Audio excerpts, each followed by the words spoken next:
আসসালামু আলাইকুম এভরিওয়ান, আশা করি সবাই ভালো আছেন। আমিও আলহামদুলিল্লাহ খুবই ভালো আছি।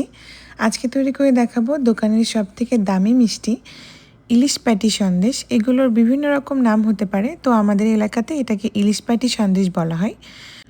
আর এই সন্দেশটা তৈরি করতে ঘন্টার পর ঘন্টা দুধ জাল করে তারপরে তৈরি করতে হয়। তো আমি আজকে একদম ঝটপট সহজভাবে যারা বাসায় তৈরি করতে পারেন সেভাবে একটা রেসিপি তৈরি করেছি। ইনশাল্লাহ আপনাদের কাছে খুব ভালো লাগবে। তাহলে চলুন আমি ঝটপট রেসিপিটা দেখিয়ে দিই। তো সন্দেশটা তৈরি করার জন্য একটা প্যানের মধ্যে আমি নিয়ে নিচ্ছি 2 কাপ লিকুইড মিল্ক। একদম মেজারমেন্ট কাপে 2 কাপ দুধ নিয়ে নিয়েছি, মানে এখানে হাফ কেজি পরিমাণ হবে। এখন এটাকে খুব ভালো মতো নেড়ে চেড়ে হালকা একটু যখন গরম হয়ে যাবে সে পর্যায়ে এখানে দিয়ে দেব 1 কাপ ফুল ক্রিম গুঁড়া দুধ। এটা হচ্ছে যে কোনো ব্র্যান্ডের ফুল ক্রিম গুঁড়া দুধ নিলেই হবে। আমি এখানে নিডো ব্র্যান্ডের ব্যবহার করেছি, আপনারা অন্য যে কোনো ব্র্যান্ডের ব্যবহার করতে পারেন। এখন এটাকে খুব ভালো মতো আমি নেড়ে চেড়ে মিশিয়ে দেব। মিষ্টির জন্য আমি দিয়ে দিচ্ছি 1/3 কাপ চিনি। তবে আপনারা চাইলে এখানে চিনির পরিবর্তে গুড় ব্যবহার করতে পারেন, আবার চাইলে এখানে ব্রাউন সুগারও ব্যবহার করা যাবে। তো 1/3 কাপ চিনি দিয়ে এটাকে খুব ভালো করে নেড়ে চেড়ে আমি ভালো মতো ফুটিয়ে নিচ্ছি। আপনারা চাইলে কিন্তু এখানে মিষ্টির পরিমাণটা আরও বাড়িয়ে দিতে পারেন, হাফ কাপ পরিমাণ দেওয়া যাবে। এখন অনবরত নেড়ে চেড়ে এটাকে আমি একদম শুকিয়ে নেব। তো এ পর্যায়ে কিন্তু নাড়ানো বন্ধ করা যাবে না, যদি নাড়ানো বন্ধ করে দেন তাহলে কিন্তু নিচে লেগে যেতে পারে। তো এই পুরো রান্নাটা কিন্তু মিডিয়াম হিটে করতে হবে। সবথেকে ভালো হয় মিডিয়াম টু লোতে রেখে করতে। আর একদম চুলার পাশে দাঁড়িয়ে থেকে এটা করতে হবে, তা না হলে পুড়ে যেতে পারে। আর এটা যদি একবার পোড়া লেগে যায় তাহলে কিন্তু পোড়া গন্ধ হয়ে যাবে। তো এটা অবশ্যই খেয়াল রাখবেন। তো অনবরত নাড়তে নাড়তে দেখবেন একটা পর্যায়ে এরকম ঘন হয়ে এসেছে। যেহেতু এটা আমি ইনস্ট্যান্টভাবে বানিয়েছি এজন্য এটা বেশি একটা কালার হবে না, এরকমই কালার হবে। যদি এটা লিকুইড গরুর দুধ 3 থেকে 4 কেজি খুব ভালো মতো ফুটিয়ে অনবরত নাড়তে নাড়তে এটাকে জাল করতেন তাহলে কিন্তু এটা খুব সুন্দর মতো লাল কালার টাইপের হতো। যেহেতু আমি ইনস্ট্যান্ট বানিয়েছি এজন্য সাদা কালারই হবে। তো এই পর্যায়ে আমি 1 টেবিল চামচ ঘি দিয়ে দিয়েছিলাম, এতে করে ঘিয়ের একটা সুন্দর ফ্লেভার হবে। আবার নামানোর আগে আরও 1 চা চামচ দিয়ে দিয়েছি। এই ঘিয়ের ফ্লেভারের কারণে এটা খেতে আরও বেশি মজা লাগে। তো আপনারা চাইলে এখানে অন্য যে কোনো ফ্লেভার অ্যাড করতে পারেন, এলাচ গুঁড়ো দিতে পারেন বা যদি অন্য কোনো ফ্লেভার পছন্দ হয় দিতে পারেন। তো আমার কাছে এই মালাইয়ের ফ্লেভারটাই ভাল লাগে, এই জন্য আমি কোনো এলাচ দিলাম না। আর ঘিয়ের ফ্লেভারটা এত সুন্দর মতো এটার সাথে মিশে যাবে যে আপনার খেতে এত মজা লাগবে, পুরো দোকানের মতো মনে হয়। তো এটা নাড়তে নাড়তে একটা পর্যায়ে এরকম ডোয়ের ফর্মে চলে আসবে আর তখন প্যানটা ছেড়ে দেবে।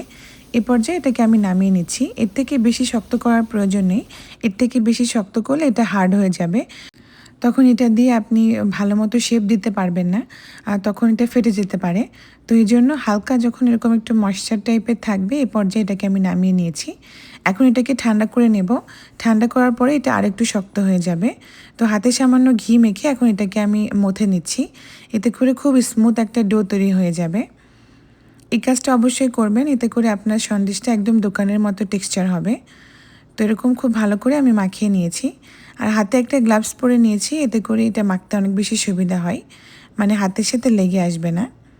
এখন এখান থেকে আমি 3টা ভাগে ভাগ করে নেব। তো প্রথম ভাগটা একটু ছোট রেখেছি আর বাকি ভাগটা বড় করে নিয়েছি।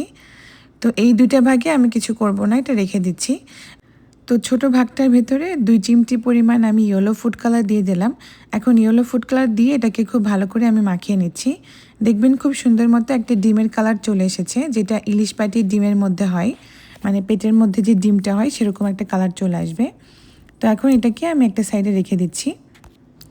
এখন যেখানে আমরা এই ইলিশ প্যাটির শেপটা দেব সেখানে খুব ভালো মতো একটা প্লাস্টিক র্যাপার দিয়ে এরকম র্যাপ করে নেবেন, তাহলে এটাকে মরতে বা বেলতে অনেক সুবিধা হয়।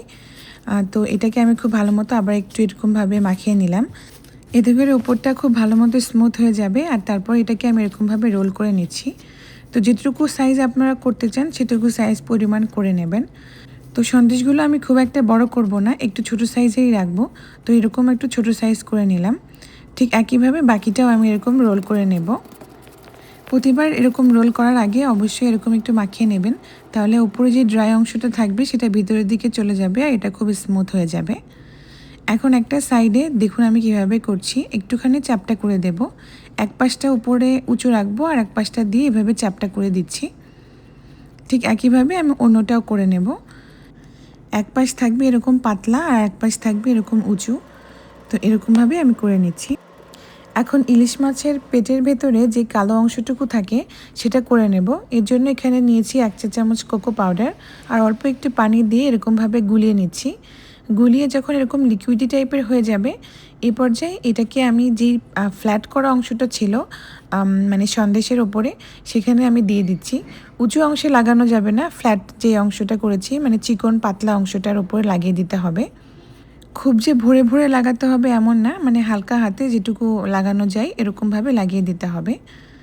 তো দেখুন আমি এভাবে লাগিয়ে দিয়েছি। এখন আমি যেই ইয়েলো অংশটা রেখেছিলাম সেই ইয়েলো অংশটা হাতের সাহায্যে খুব ভালো মতো আমি একটুখানি মথে নিয়েছিলাম। তারপর এরকম লম্বাটে করে এরকম পাতলা করে নিচ্ছি, মানে ছোট লম্বা করে রোল করে নিলাম। এখন এই রোলটাকে এই পেটির মধ্যে বসিয়ে দেব। দেখুন আমি কিভাবে করছি, ঠিক এভাবে বসিয়ে দেবেন। মানে এই পর্যায়ে দেখুন আমি একটার উপর এভাবে বসিয়ে দিয়েছি, আর উঁচুর উপরে কিন্তু বসাইনি, যে কোণাটা একটুখানি ঢালু ছিল তার উপরে আমি বসিয়ে দিয়েছি। এখন অন্য পাটটা এভাবে উঠিয়ে আমি উপরে বসিয়ে দিলাম।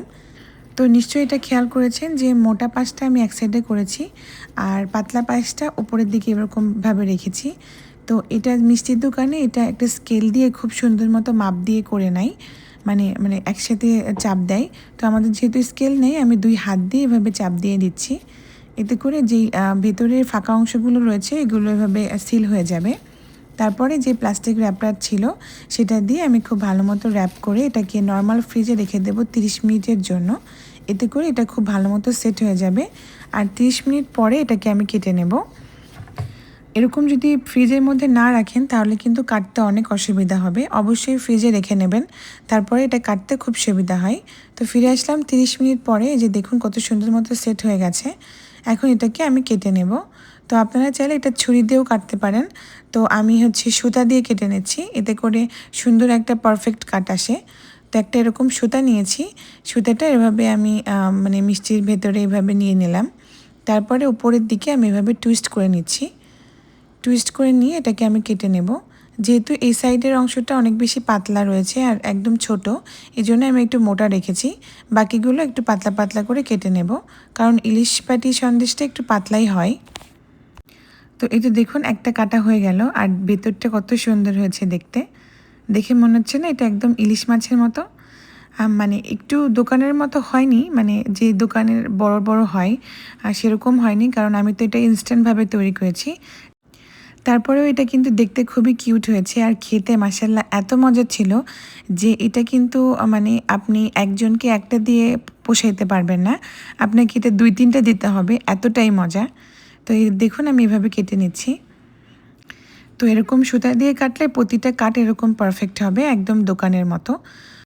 তাহলে আর দেরি কেন, এখনই বানিয়ে ফেলুন। মিষ্টির দোকানের চড়া দামের এই মিষ্টি এখন আপনি বাসায় কম খরচে বানিয়ে ফেলতে পারবেন, আর সময়ও খুবই কম লাগবে। আর এটা খাওয়ার পরে আপনার একবারও মনে হবে না যেটা আপনি নিজে বানিয়েছেন, এতটাই মজা মনে হবে আপনি দোকান থেকে কিনে নিয়ে এসেছেন। এটা আমি ফ্রিজে রেখে দিয়েছিলাম, পরদিন সকালবেলা দেখাচ্ছি। দেখুন এটা একদমই দোকানের মতো হয়েছে, মানে একদম পারফেক্টলি সেট হয়ে গেছে আর কতটা সুন্দর হয়েছে।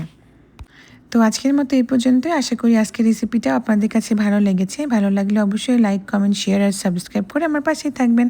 আল্লাহ হাফিজ, টাটা, বাই বাই।